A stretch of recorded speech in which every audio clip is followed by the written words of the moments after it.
ये कहानी एक ऐसे बच्चे की है जो सही और गलत, अपने और पराये के बीच में फंस जाता है, लेकिन वो साथ सही का देता है। ये कहानी आज से हजारों साल पुरानी उस वक्त की है जब नॉर्थ अमेरिका में वहाँ के लोकल लोग रहा करते थे। पर धीरे धीरे इंसानों ने बड़े बड़े समुद्री जहाजों का निर्माण किया और उन जहाजों से उन्होंने देश विदेश की यात्रा करना शुरू किया ताकि वो दूसरे देशों पर अपना कब्जा कर सके। और एक दिन पहली बार नॉर्थ अमेरिका में एक जहाज आकर रुकता है जिसके अंदर से बहुत सारे वाइकिंग्स यानी कि दूसरे देशों के लोग नॉर्थ अमेरिका के लोकल कबीले के ऊपर हमला कर देते हैं। वो उन्हें बुरी तरह से मारते हैं क्योंकि यह सब इनकी धरती पर अपना कब्जा करना चाहते हैं। अभी जो पहला जहाज आया होता है जो वाइकिंग्स का कबीला है, उनके सरदार का जो बेटा होता है वो बहुत ही छोटा है। वाइकिंग्स का सरदार अपने बेटे को तलवार देता है और कहता है कि इस लोकल बच्चे को मार दो, पर उसके बेटे को लगता है कि ये गलत काम है, इसीलिए वो अपने तलवार से उस बच्चे को नहीं मारता, जिस पर वाइकिंग के सरदार को बहुत गुस्सा आ जाता है। वो अपने बेटे को कोड़े से मारता है। उसका बेटा वहां से भाग जाता है और अपने जहाज में वापस आ जाता है। पर अब तक जितने भी वाइकिंग्स यहाँ पर आए थे उन सबको दूसरे कबीले वाले ने मार दिया है। यहाँ सिर्फ एक ही बच्चा बचा है जो कि वाइकिंग्स के सरदार का बेटा है। दूसरी तरफ हमें एक लड़की को दिखाया जाता है जो नॉर्थ अमेरिकन है। वो यही कबीले में रहती है। उसे एक सफेद रंग के घोड़े के बिजुल्स आते हैं और यहाँ पर एक बात बहुत ही प्रचलित होती है कि जब भी सफेद रंग के घोड़े को दिखेंगे इसका मतलब यह है कि शैतानों ने यानी कि बड़े बड़े राक्षसों ने हमारे देश के, हमारी धरती के ऊपर हमला कर दिया है, जो कि समंदर के रास्ते आएंगे। वो भागकर समंदर के किनारे जाती है जहाँ पर वो अपनी जिंदगी में पहली बार इतने बड़े समुद्री जहाज को देखती है। वो उस जहाज के अंदर जाती है जहाँ पर उसे वाइकिंग्स के सरदार का बेटा दिखता है जो यहाँ पर आकर छुप गया था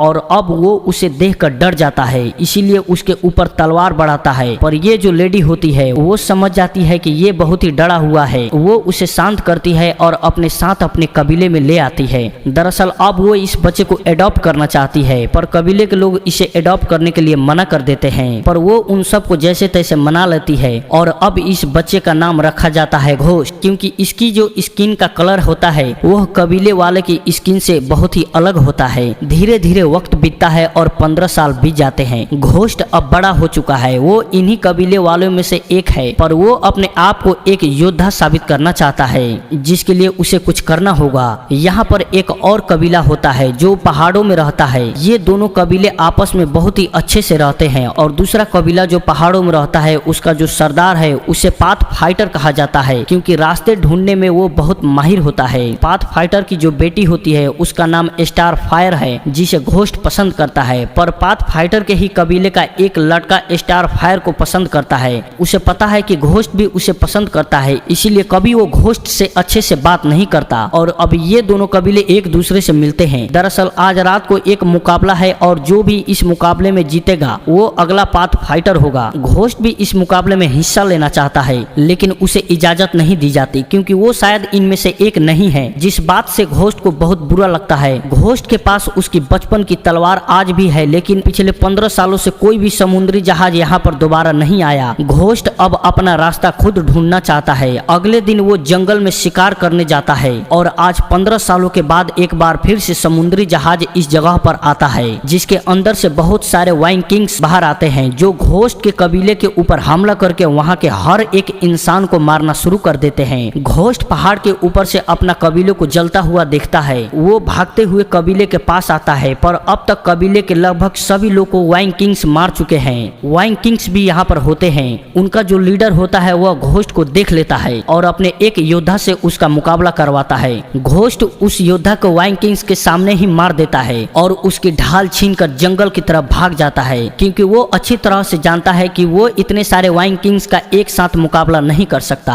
उसे इस जंगल के चप्पे चप्पे के बारे में पता है, इसीलिए वो एक जगह छुप जाता है। वाइकिंग्स उसका अब भी पीछा कर रहे होते हैं, पर घोस्ट बड़ी चालाकी से बहुत सारे वाइकिंग्स को मार देता है। हालांकि वाइकिंग्स भी उसे जख्मी कर देते हैं, पर घोस्ट यहाँ से भागने में कामयाब हो जाता है। जिसके बाद कुछ वाइकिंग्स वापस अपने लीडर के पास जाते हैं और कहते हैं कि वो भाग गया, जिससे वाइकिंग्स का लीडर बहुत ही ज्यादा गुस्सा में आ जाता है और वो अपने लोगों से कहता है कि उसका पीछा करो, वो जरूर दूसरे कबीले तक जाएगा, इस तरह से हम दूसरे कबीले वालों को भी मार सकते हैं। वहीं घोस्ट को दिखाया जाता है कि एक गुफा के पास बेहोश हो जाता है। तभी वहाँ पर पहाड़ी कबीले के लोग पहुँच जाते हैं जिसका लीडर पाथ फाइटर है। वो घोस्ट को पहचान लेता है और उसकी मदद करते हुए अब वो घोस्ट को अपने कबीले की तरफ ले जाने लगता है। पर घोस्ट बहुत ज्यादा जख्मी है और उसी जख्मी हालत में वो उन सबको कह रहा होता है कि मुझे अपने साथ मत ले जाओ, पर कोई उसकी बात नहीं समझ पाता। ये घोस्ट को अपने कबीले तक ले आते हैं, इसका इलाज करते हैं। जब घोस्ट पूरी तरह से होश में आ जाता है तो वो कबीले के लीडर और सभी कबीले वालों को बताता है कि किस तरह से वाइंग किंग्स ने उसके कबीले के ऊपर हमला करके वहां पर हर एक इंसान को मार दिया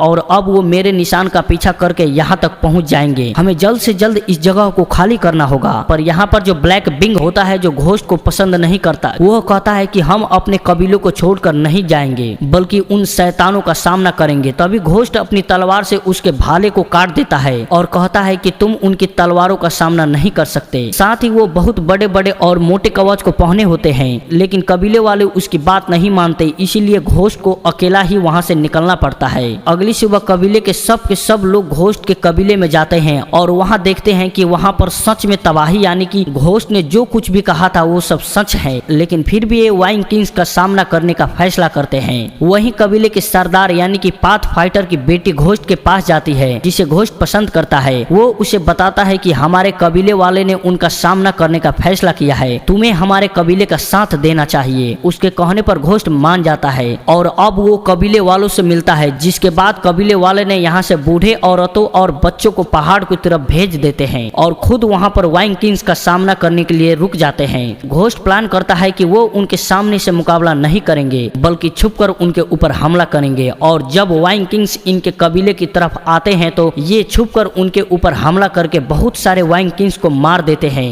पर गलती से घोस्ट ने जो जाल बिछाई थी वाइंग किंग्स को मारने के लिए, उसमें उसी के लोग फंस जाते हैं। उसके बाद वाइंग किंग्स उन पर हमला करके उन्हें मार देते हैं। बहुत सारे लोग पहाड़ों की तरफ, गुफाओं की तरफ भाग जाते हैं, लेकिन वाइंग किंग्स उन्हें पकड़कर बंदी बना लेते हैं, जिनमें पाथ फाइटर यानी कि कबीले का सरदार, उसकी बेटी और घोस्ट भी था। घोस्ट को देखकर वाइंग किंग्स का जो सरदार होता है वो उसे पहचान जाता है, क्योंकि वो उन्हीं के जैसा दिखता है, साथ ही उसे उनकी भाषा भी आती है। और अब वाइंग किंग्स का सरदार कहता है कि आज से 15 साल पहले हमारे लोग यहाँ पर आए थे, जिनके साथ कबीले के सरदार का बेटा भी था। कबीले का सरदार बहुत बहादुर था, हमने सुना था कि उसका बेटा बच गया था और मैं जानता हूँ कि वह तुम ही हो। पर घोस्ट अपने आप को इनमें से एक नहीं समझता, जिसके बाद वो घोस्ट से यहाँ के बाकी लोगों के बारे में पूछता है, पर घोस्ट कुछ नहीं बताता, जिस वजह से कबीले के सरदार को मार दिया जाता है, क्योंकि वो भी अपने लोगों के बारे में कुछ नहीं बताता। और अब वाइंग किंग्स का लीडर कबीले के सरदार की बेटी से पूछता है, पर वो भी अपने कबीले वाले के बारे में कुछ नहीं बताती।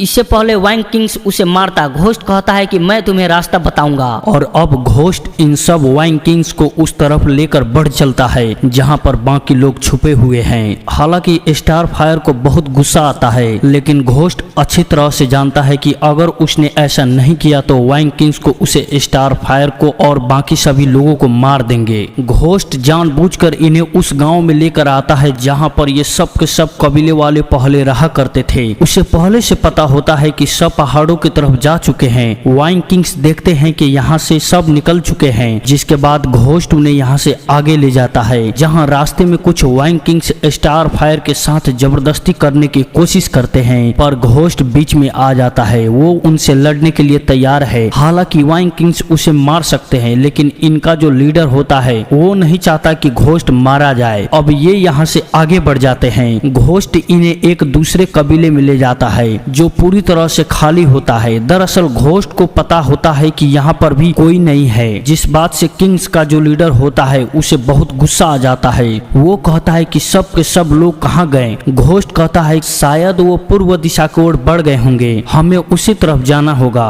ये सुनकर वाइंग किंग्स के लीडर को गुस्सा आ जाता है और अब वो स्टार फायर को मारना चाहता है, लेकिन घोस्ट बड़ी चालाकी से वहाँ पर एक गुड़िया फेंक देता है जो उसे पिछले गांव में मिली थी। जो गुड़िया एक वाइंग किंग्स को मिल जाती है, वो अपने लीडर को बताता है और अब लीडर को विश्वास हो जाता है कि वो सही रास्ते पर हैं। फिर वो पूर्व दिशा की ओर बढ़ चलते हैं। दरअसल ये सब के सब वाइंग किंग्स यहाँ के लोकल लोगों को मारकर इस पूरी जगह पर अपना कब्जा करना चाहते हैं और अब ये सब के सब पूर्व की तरफ बढ़ना शुरू कर देते हैं। जिसके बाद ठंडा इलाका आ जाता है। इनके सामने एक जमी हुई झील आती है। घोस्ट कहता है कि हमें इस झील के ऊपर से नहीं जाना चाहिए, हो सकता है कि बर्फ पतली हो जिसके अंदर हम सब गिर सकते हैं, हमें घूमकर जंगल के रास्ते जाना चाहिए। पर वाइंग किंग्स का जो लीडर होता है वो कहता है कि हम इसी रास्ते से जाएंगे। सबसे आगे घोस्ट होता है और अब वो धीरे धीरे आगे बढ़ना शुरू कर देता है। उसे एहसास हो जाता है कि नीचे की बर्फ बहुत ही पतली है और तभी बर्फ टूट जाती है। उसके अंदर घोस्ट और कुछ वाइंग किंग्स गिर जाते हैं, साथ ही स्टार फायर भी जो बंदी होती है, लेकिन घोस्ट किसी तरह से उसे बचा लेता है और अब ये सब जंगल और पहाड़ों के रास्ते से आगे बढ़ना शुरू कर देते हैं, जहाँ रास्ते में इन्हें कुछ लोग भी दिखते हैं जो बर्फ में जमकर मर गए होते हैं, जिससे लीडर को समझ में आ जाता है कि ये सही दिशा की तरफ जा रहे हैं। लेकिन यहाँ का जो रास्ता होता है वो बहुत संकरा होता है, साथ ही बर्फ गिर रही होती है, इसीलिए एक वाइंग किंग्स ऊपरी पहाड़ से नीचे गिर जाता है। जिसके बाद वाइंग किंग्स का लीडर कहता है कि सब अपने आप में एक रस्सी से बांध लो ताकि अगर कोई गिरे तो दूसरे लोग उसे संभाल ले। वो अपने साथ स्टार फायर को भी बांध देता है ताकि अगर वो गिरे तो उसके साथ स्टार फायर भी मारी जाए। और अब ये धीरे धीरे आगे बढ़ते हैं। एक जगह घोस्ट चुपके से स्टार फायर के पास जाता है और कहता है कि वो उसके ऊपर हमला करे। स्टार फायर समझ जाती है कि ये घोस्ट का कोई प्लान है, वो घोस्ट के ऊपर हमला कर देती है। जिसके बाद घोस्ट के पास वाइंग किंग्स का लीडर आता है और उसे चाबुक से मारता है और घोस्ट को कहता है कि इसे तुम सजा दो क्योंकि तुम हम में से एक हो।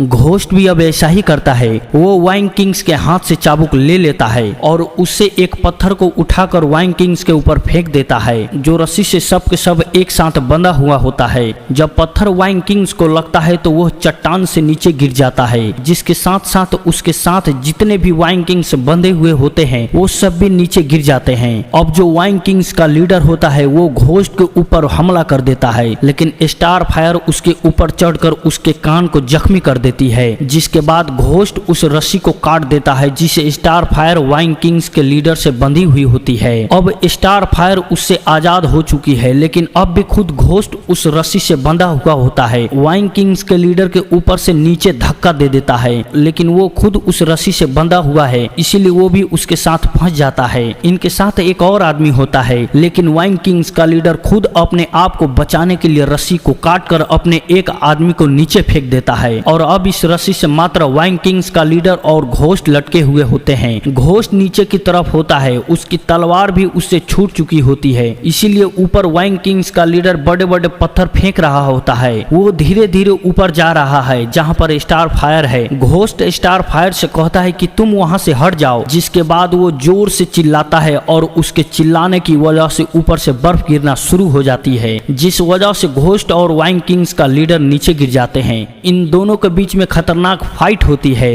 घोस्ट के पास उसकी तलवार वापस आ जाती है, वो लीडर का सामना करता है और एक पल ऐसा आता है जब लीडर को समझ में आ जाता है कि अब वो घोस्ट का कुछ नहीं कर सकता, उसका अंत नजदीक आ चुका है। वो घोस्ट से कहता है कि तुम भी हम में से एक हो, क्या तुम मुझे मारोगे? घोस्ट कहता है कि मैं तुम में से एक नहीं हूँ और उसे मारकर चट्टान से नीचे फेंक देता है। जिसके बाद वो स्टार फायर के साथ एक झील के किनारे पहुंचता है जहां पर और भी बहुत सारे इन्हीं के कबीले के लोग होते हैं, जिन सब ने यहाँ पर आसरा लिया है। और जब ये सब के सब घोस्ट को और स्टार फायर को देखते हैं तो इनके सामने झुक जाते हैं, क्योंकि उन सब को पता चल चुका है कि घोस्ट ने सभी वाइंग किंग्स को मार दिया है और अब ये सब मिलकर घोस्ट को अपना नया लीडर बना लेते हैं, यानी कि अब वो इनके कबीले का नया पाथ फाइटर है। जिसके बाद घोस्ट समंदर के किनारे जाता है, क्योंकि उसे पता है कि जल्द ही और भी वाइंग किंग्स यहाँ पर आएंगे। अब उसे और उनके कबीले वालों को सबको मिलकर उनका सामना करना होगा। इसके साथ ही ये फिल्म की कहानी यहीं पर समाप्त हो जाती है। तो मिलते हैं अगले वीडियो में।